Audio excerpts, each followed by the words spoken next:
Very good morning बच्चों। आज का जो विषय है वो एक बच्चे की फरमाइश से टॉपिक है पदबंध। कक्षा 10 के बच्चे के लिए पदबंध, जिसे हम प्रेसिस भी कहते हैं। तो पदबंध जानने के लिए पहले हमें देखना होगा शब्द और पद जानना होगा। शब्द क्या है?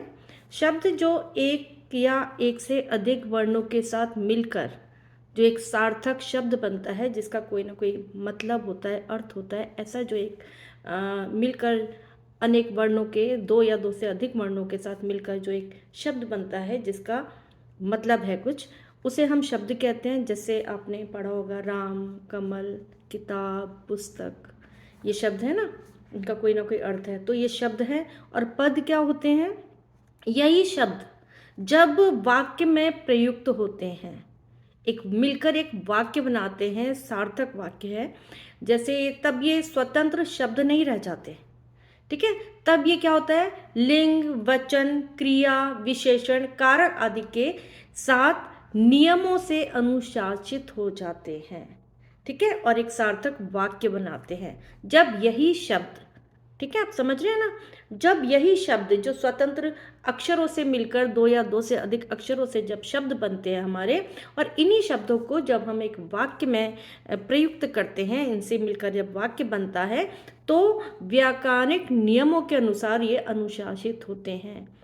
संज्ञा, सर्वनाम, लिंग, वचन, क्रिया विशेषण, इन सब के नियम के आधार पर ये अनुशासित होते हैं। या हम कह सकते हैं कि आपकी पुस्तकों में परिभाषा भी है कि वाक्य में प्रयुक्त शब्द ही पद कहलाता है। यानी कि वही शब्द जब एक वाक्य में गुथ जाता है, वाक्य बनाता है, तो वो ही पद कहलाता है। बहुत आसान है इसको समझना। जैसे कोई भी वाक्य ले लीजिए, कमल पेन से लिखता है, या सीता जी वनवास को गई, या कृष्ण ने कंस को मारा। तो ये वाक्य है और ये वाक्य शब्दों से ही बना है। ठीक है, अब शब्द में और वाक्य में क्या अंतर है, यह हमें जानना होगा कि शब्द क्या होते हैं और वाक्य क्या होते हैं। तो जो शब्द है वो भाषा की एक स्वतंत्र या सार्थक इकाई है ना। सार्थक शब्द बनते हैं ना, तभी वो शब्द कहलाते हैं। परंतु जब यही शब्द वाक्य में व्याकरण के नियमों के अनुसार उनका प्रयोग होता है, तो यही शब्द पद हो जाते हैं। ठीक है, मैंने उदाहरण दिया था आपको वाक्य का भी और शब्दों का भी। और भी वाक्य जैसे लड़का, खेल, मैदान, ये शब्द है और इनसे मिलकर बना कि लड़के मैदान में खेल रहे हैं, तब ये पद बन गया। ठीक है, तो कोई अलग नहीं है, शब्दों से मिलकर ही पद बनते हैं। ठीक है, अब शब्दों के भेद हैं अविकारी और विकारी। शब्दों के भेद हम लेंगे। विकारी, जिनमें परिवर्तन होता है, यानी कि संज्ञा, सर्वनाम, क्रिया, विशेषण, ये विकारी शब्द हैं। और अविकारी शब्द क्रिया, विशेषण, समुच्चय बोधक, संबंध बोधक, विस्मयादि बोधक, ये है अविकारी शब्द। अगर आपको इनको जानने में, समझने में यहाँ मुश्किल है, तो आप मेरी पिछली वीडियोस में भी देख सकते हैं। मैंने हर टॉपिक की एक छोटी छोटी वीडियो बनाई हुई हैं, तो आप उनमें सारे शब्दों को, भेदों को जान सकते हैं। बहुत सरल भाषा में मैंने बनाया है। पद के भेद क्या हैं? पद के भी 5 भेद हैं। पद क्योंकि वो विकारी है, मोस्टली वो चेंज होता है, तो संज्ञा, सर्वनाम, क्रिया और विशेषण, इनके साथ हम अव्यय को भी लेते हैं। अव्यय यानी अविकारी शब्द, यानी कि वो सारे तमाम जो मैंने अभी बताया आपको, विकारी और अविकारी शब्द, वो सारे के सारे क्या है?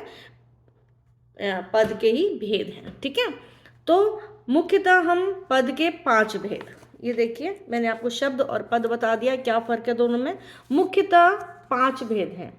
ठीक है, शब्द के अविकारी का मैंने आपको बताया, क्रिया विशेषण है, समुच्चय बोधक है, संबंध बोधक है और विस्मयादि बोधक है। और ऐसे विकारी शब्द हैं संज्ञा, सर्वनाम, विशेषण, क्रिया और विशेषण। और जब हम पद के, ये तो शब्द के भेद हैं, ये पद के भेद हैं, तो यही सब यहाँ पर आ गए हैं। जैसे संज्ञा, सर्वनाम, क्रिया, विशेषण और अव्यय। अव्यय कोई अलग नहीं है, मैंने पहले भी आपको बताया हुआ है पिछली वीडियो में, अविकारी शब्द को ही हम अव्यय कहते हैं। अविकारी यही सारे शब्द, ठीक है, जिसमें क्रिया विशेषण, संबंध बोधक, समुच्चय बोधक और विस्मयादि बोधक आता है। तो ये सारे शब्दों का भेद ही शब्द भेद है। इनको अगर समझना है इन टॉपिक्स को, तो आप मेरी पिछली वीडियोस में देख सकते हैं, जा सकते हैं। अब सबसे पहले जो है पद के भेद आपको बता रही हूँ मैं। पदबंध हमारा टॉपिक है कक्षा 10वीं के छात्रों के लिए। संज्ञा, सर्वनाम, क्रिया, विशेषण और अव्यय, यही सारे की सारे मैंने आपको बताए पदबंध के भी भेद हैं। ठीक है, तो सबसे पहले हम लेते हैं संज्ञा, पदबंध। अब पदबंध क्या है? जब एक से अधिक शब्द जुड़कर एक ही व्याकरणिक इकाई का काम करते हैं, व्याकरण के नियमों में बंधकर एक वाक्य बनाते हैं, तो ऐसे समूह को ही हम पदबंध कहते हैं। मुख्य रूप से हमारे 5 हैं, अभी मैंने आपको जैसे बताया पदबंध के भेद। ठीक है, संज्ञा, सर्वनाम, विशेषण, क्रिया, क्रिया विशेषण और विशेषण। ठीक है, 5 हमारे ये हैं। दोबारा बता देती हूँ, संज्ञा, सर्वनाम, क्रिया, विशेषण और अव्यय। अव्यय में ही क्रिया विशेषण भी आता है। ठीक है, कुछ किताबों में ये होगा, आप कंफ्यूज बिल्कुल मत हो। अविकारी शब्द जितने हैं वो सारे क्रिया विशेषण भी अविकारी ही शब्द हैं। अगर किसी पुस्तक में ऐसा लिखा है कि पदबंध के 5 भेद ये हैं, संज्ञा, सर्वनाम, क्रिया, विशेषण और अव्यय, तो परेशान मत होइए। किसी में लिखा है 5 भेद हैं, संज्ञा, सर्वनाम, क्रिया विशेषण और क्रिया विशेषण, तो वो भी अव्यय या अविकारी शब्द है। ठीक है, तो सबसे पहले हम लेते हैं संज्ञा, पदबंध। पदबंध का जो अंतिम शब्द, और यदि क्रिया नहीं, संज्ञा शब्द पद हो और सारे पद उसी पर आश्रित हों, तो वो संज्ञा पदबंध है। ये कर्ता, कर्म और पूरक आदि के स्थान पर प्रयोग में आता है। और आप ये देखिए, आपको अगर एग्जाम में, परीक्षा में मुख्यतः पूछा जाता है, रेखांकित कर दिया जाता है वाक्य में कोई भी एक शब्द, और बताया जाता है कि इसका पदबंध बताइए।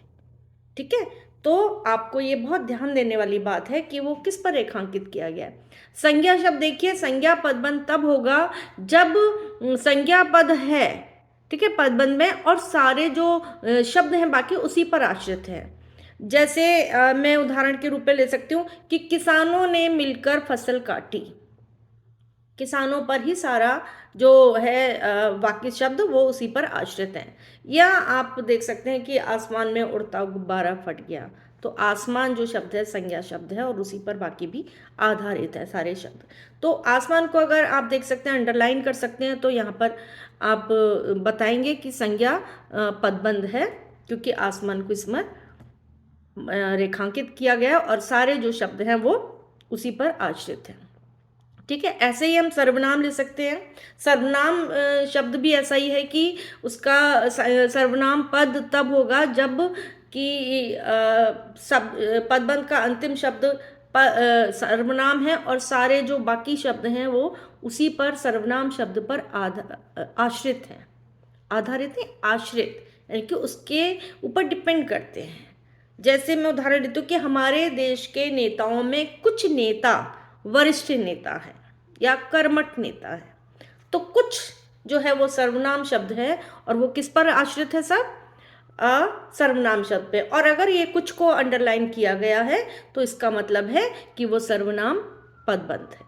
ठीक है, तीसरे पर आते हैं अब, क्रिया पदबंध।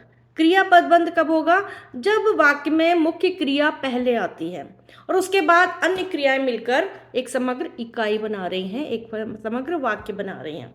जैसे हम पढ़कर सो जाते हैं, या नाव पानी में डूबती चली गई। ठीक है, तो इसमें क्या है कि पढ़कर सो जाते हैं या सो जाया करते हैं, तो पढ़कर ये मुख्य क्रिया है। क्रिया इसमें बाकी जो शब्द हैं वो इस पर ही, पढ़कर शब्द पर ही आश्रित हैं, तो क्रिया शब्द यहाँ पर क्रिया पदबंध इसीलिए है। चौथा लेते हैं हम विशेषण। विशेषण पदबंध क्या है? विशेषण पदबंध में भी अंतिम शब्द विशेषण होता है और अन्य पद उसी पर आश्रित होते हैं।